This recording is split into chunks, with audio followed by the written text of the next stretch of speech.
Hello everyone, welcome all of you. Today's lecture is based on statistical inference.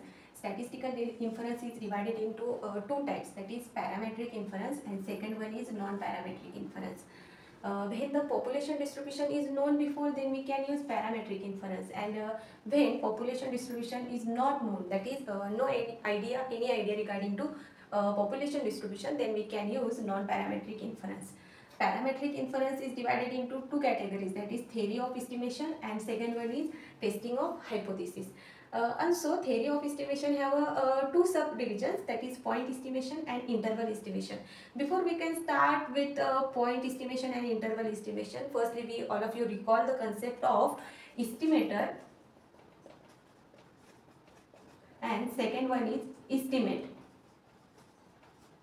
Then what is definition of estimator? Estimator is a function of t. It is a function of t, x1, x2, xn of the sample values. It is sample values which does not involve unknown parameter theta. This is called an estimator. The estimator is also called as a statistic. Then what is estimate? Estimate is nothing but numerical value of an estimator is called as an estimate. For example, suppose based on sample data, sample mean is equal to x bar equal to summation xi upon n, and this sample mean is an estimator of population mean. Here we consider the population mean is mu. Suppose we consider it is a mu. Then it is an estimator, and the estimate is the numerical value given by this term is called an estimate. Then estimators are used in the two forms. First form is point estimation and second form is interval estimation. In point estimation, based on a sample data, single value is calculated for estimating population parameter, and in interval estimation based on a sample data, and two values or an interval is calculated for estimating population parameter within which the expected parameter is lie. Okay, it is in the form of this interval or in the form of two values. For a good estimator, it must satisfy following four characteristics. First characteristic is it follows unbiasedness, it follow consistency, efficiency, and last one is sufficiency. ह्या लेक्चरमध्ये फक्त unbiasedness मी सांगणार आहे. तर what is definition of unbiasedness? An estimator is T, that is T of x1, x2, xn is said to be an unbiased estimator of theta if expectation of T equals to theta. If expectation of T equals to theta, then we can say that T is unbiased estimator of population parameter theta. Then biased estimation, that is bias of theta is denoted by B of theta, and it can be calculated as expectation of T minus theta.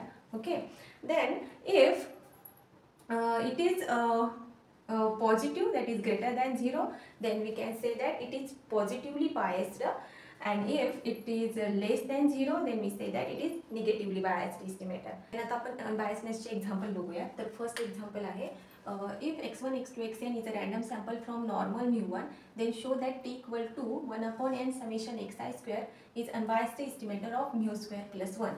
आपल्याला काय दाखवायचं आहे? t equal to 1 upon n summation xi square हा unbiased estimator आहे. कशाचा? mu square plus 1 चा. So answer मध्ये आता आपल्याला गिवन काय काय आहे? तर xi follows normal mu1 हे गिवन आहे. So we can easily write expectation of xi equal to mu and variance of xi is equal to 1 for all I running from 1 to n. हे आपल्याला आधी माहिती आहे. आपल्याला काय करायचं आहे? Expectation of t is equal to expectation of 1 upon n summation xi स्क्वेअरचा अनबायस्ड एस्टिमेटर फाइंड आउट करायचा आहे. तर t काय दिले आपल्याला? 1 upon n summation xi square. हा कसा लिहू शकतो आपण? x1 square plus x2 square up to plus xn square upon n. Okay, then आपल्याला डेफिनेशन माहिती आहे कशाची? तर variance of xi. Variance of xi कसा लिहू शकतो आपण? Expectation of xi square minus expectation of xi whole brackets square. Okay, ज्या व्हॅल्यूज माहीत आहेत त्या आपण ह्या फॉर्म्युल्यामध्ये पुट करूया. तर variance of xi we know that 1 equal to expectation of xi square minus expectation of xi is mu. Okay, then it is mu square. Then expectation of X I square is equal to काय येणार आहे तर 1 plus mu square और it can be write as mu square plus 1. Okay, then आपण आता estimator find out करूया. Expectation of T equal to expected value of x1 square plus x2 square plus up to xn square. Okay, upon n. तर आता ह्या quantities आपण separate out करूया. 1 upon n that is expectation of x1 square plus expectation of x2 square up to plus expectation of xn square. And we know that 1 upon n for this term we can write as n into mu square plus 1, sum of this term. Okay, then n gets cancelled and the answer is mu square plus 1. Okay, समजते. Expectation of t काय calculate केला mu square plus 1. So we can here say that t is unbiased estimator of mu square plus 1.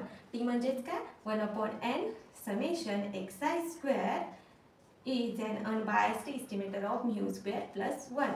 Okay, this is a answer. आपल्याला काय करायचं होतं show करायचं होतं 1 upon n summation x I square is unbiased for mu square plus 1. फार easy method आहे. फक्त आपल्याला काय करायचं आहे डेफिनेशन माहिती असेल तर आपण योग्य पद्धतीनं आन्सर काढू शकतो. एक्झाम्पल आहे एक्झाम्पल नंबर 2. काय दिलं एक्झाम्पल बघा. If T is unbiased estimator for theta and show that T square is biased estimator for theta square. काय शो करायचं आहे T square is biased estimator for theta square. तर solution तर क्वेश्चनमध्ये पहिल्यांदा काय गिवन आहे ते बघूयात. काय गिवन आहे तर T is unbiased estimator for theta म्हणजे काय गिवन आहे expectation of T equals to theta. हे कशावरून लिहिलं आपण by the definition of unbiased estimator. आणि आपल्याला काय दाखवायचं आहे तर expectation of T square is biased estimator that is it is biased it is not equal to theta square हे आपल्याला दाखवायचं आहे. आता ह्या दोन टर्म आपल्याला कोणत्या फॉर्म्युल्यामध्ये दिसतात तर व्हेरियन्सच्या फॉर्म्युल्यामध्ये. So we can write here variance of T is equal to expectation of T square minus expectation of T whole bracket square. तर जी माहिती आहे ते आपण यामध्ये पुट करूया.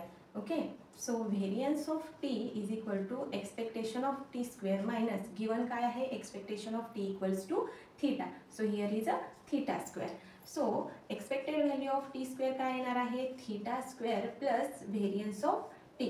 And we already all know about that is variance of T is not equal to 0 म्हणजे this is does not equal to theta square. Okay, म्हणजे एक्सपेक्टेशन ऑफ टी स्क्वेअर हा थीटा स्क्वेअर एवढा येतोय का तर नाही. तर त्यामध्ये कोणती क्वांटिटी ॲड आहे तर व्हेरियन्स ऑफ टी ॲड आहे. म्हणजेच आपण काय म्हणू शकतो T square is biased estimator of theta square. Okay, तर थर्ड क्वेश्चन काय आहे example 3. x1 x2 xn is a random sample from Bernoulli variable x which takes the value 1 with probability theta and the value 0 with probability 1 minus theta. And here we have to show that t into t minus 1 upon n into n minus 1 is unbiased estimator of theta square where t काय दिले sum of xi. We can write t x1 plus x2 equal to xn which is equal to sum of xi. तर आता क्वेश्चनमध्ये काय काय given आहे हे आपण पहिल्यांदा बघूयात. क्वेश्चनमध्ये काय गिवन दिले आपल्याला तर X I follows Bernoulli theta. X I follows Bernoulli distribution. So we know the property of Bernoulli distribution. We know that summation X I follows binomial N theta. Okay, म्हणजे sum of X I from Bernoulli distribution follows binomial distribution.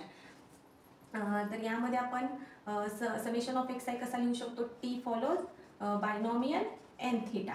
So here expectation of T काय येणार आहे N theta म्हणजेच mean of binomial distribution and variance of T काय येणार आहे N theta 1 minus theta. Okay, तर आता आपल्याला एक्सपेक्टेशन ऑफ टी माहिती आहे व्हेरियन्स ऑफ टी माहिती आहे. तर आपण व्हेरियन्सच्या फॉर्म्युलाचा यूज करून आपण हे इस्टिमेट करता येते का ते चेक करूया.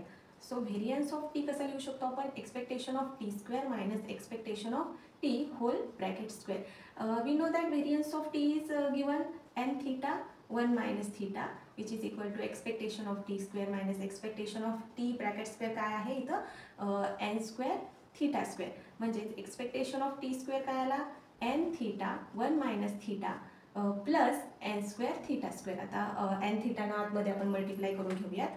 So n theta minus n theta square plus n square theta square ह्याला इक्वेशन नंबर 1 म्हणूयात. तर आपण आपल्याला बघायचं काय आहे expectation of T minus one upon N into N minus one याचा अनबायस्ड एस्टिमेटर आपल्याला थीटा स्क्वेअर आहे का ते चेक करायचं आहे. सो कॉन्स्टंट टर्म आहेत त्या एक्सपेक्टेशनच्या बाहेर घेऊया. राहते काय बघा, expectation of T into T minus one. So one upon N into N minus one. Expectation आतमध्ये मल्टिप्लाय करूयात आपण. एक्सपेक्टेशन टर्म आतमध्ये घेऊयात. काय येणार आहे, expectation of T square minus expectation of T. Given values यामध्ये पुट करून बघूयात. Expectation of T square given equation number 1. By equation number 1 we write n theta minus n theta square plus n square theta square minus expectation of t is n theta. आता या इक्वेशनमध्ये कोणत्या term cancel होतात, तर n theta minus n theta cancel होऊन जातील. राहते काय यामध्ये 1 upon n into n minus one ब्रॅकेटमध्ये काय येणार आहे, minus n theta square plus n square theta square. So आता यामधून कॉमन क्वांटिटीज करूया. काय कॉमन निघतं, n theta कॉमन निघणार. राहते काय रिमेनिंग n मायनस यामध्ये 1. ओके, तर आता न्यूमरेटर डिनॉमिनेटरमध्ये टर्म कोणत्या कॅन्सल होतील, n get cancel, n minus 1 get cancel. राहते काय यामध्ये theta square. Okay, theta square काढावं लागेल ना कॉमन आपल्याला. इथं थीटा स्क्वेअर आहे, इथं थीटा स्क्वेअर. सो आन्सर काय येणार आहे, expectation of T minus one into N minus one equal to theta square. म्हणजे आपण शो करून दिलेलं आहे की T into T minus one upon N into N minus one is an unbiased estimator of theta square. Hence it is proof.